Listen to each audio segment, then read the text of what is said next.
Hi, I'm J.D. Fox. Um, this morning I chanted Nam Myoho Renge Kyo for half an hour, written 1,000 words on my novel in progress, and I was going to do some work on the Burlington Book Festival website, but I've experienced some technical difficulties. And I do need to take my dog out, but it's raining, so I'm kind of like dreading it. So I thought instead I would do this little video about objectivity, which doesn't really exist, and put some thoughts out there for your morning contemplation. Okay, now there's different ways that we can approach objectivity. We can go all from an academic standpoint, maybe bring up Kant, who has some brilliant things to say in his Critique of Pure Reason, and he slides in briefly the thing in itself, which is supposed to be something which is stripped away from all different perceptions. And people thought back then that they needed to have that thing in itself. And some people today probably still think that, but it's really kind of absurd and we don't really need it. And actually Kant's arguments hold together fairly well without that, and it's unnecessary. Or we could talk about Hume, who said some really interesting things about objectivity and the non-existence of it, and as well as some interesting things about cause and effect, which also are really unknown qualities. But I don't want to go there because it's too. I don't have enough time to really pursue that. So instead, I thought I would talk about my cat, which is more in line with David Eagleman's book Incognita, where David Eagleman's book, he mentions dogs and how they sense the world through their sense of smell, which is much greater than our sense of smell. But that's a dog, so let's talk about a cat. So I'm chanting at the altar, let's see if you can see it there, the altar there, right over there, chanting, and I was finishing it up, and my cat jumps up on my lap, and I'm petting her, and she's enjoying it and stuff. And then suddenly, outside the window, a noise rushed by. Obviously, some big truck or car pulling over, and Amber jerked her head around, and I thought she was looking at the window, and that must be what roused her. And because she got this real funny look like she was ready to bolt off my lap. But no, it had nothing to do with outside the window. Instead, she saw a bug on the wall halfway up the ceiling, and that caught her attention, and she was beside herself trying to get out that bug. And I started thinking how the data, we, as opposed to like the dog smell, we both hear, my cat and me hear that sound.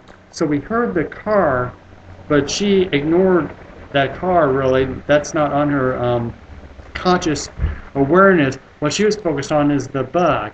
And I just thought how interesting that is, how the same data that exists can come into the same way. It doesn't necessarily have to be like, oh, the nose is stronger, or the ears are stronger, or the eyes are stronger. Even if we both have the same mechanism for receiving the data, how what we focus on is different. But so let's take it a little bit further than that, because that's pretty much a given and pretty obvious. But then when we talk about objectivity, what do we really mean? So as humans, what we do is we try to develop these different mechanisms and different machines that can provide us this imaginary objectivity. But the problem that we run into, as I see it, is when you have a machine viewing things, yes, it is true that machine X will give result Y, that everybody then will be seeing Y. And so like you measure, instrument that measures length, and it says this is 10, whatever 10 is, 10 inches, 10 meters, whatever you decide its value is, that person in another land is going to see that same number. But the problem is well, number one, that really isn't telling you reality. That's just telling you what that machine is sensing. And it still requires then interpretation.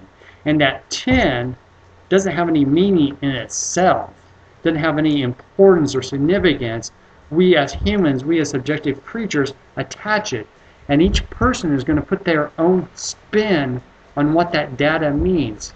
Just like that car, and the reason why I brought up that cat is because the cat obviously probably heard the car, but did not put the significance that I placed on it. Well, why would different people place the same value, the same importance on data, whether it's objective, this imaginary quantity objective, given by the machine?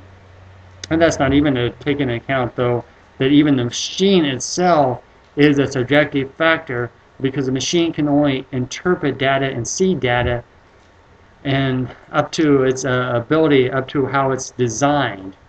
And so that's what gets kind of fascinating when you try to break down reality, like down to like atoms and quarks and things like, or excuse me, quarks and things like that. We're still just seeing a subjective, a different type of subjectivity, but it's still subjective. There's no way really to strip it outside and see anything beyond that limitation.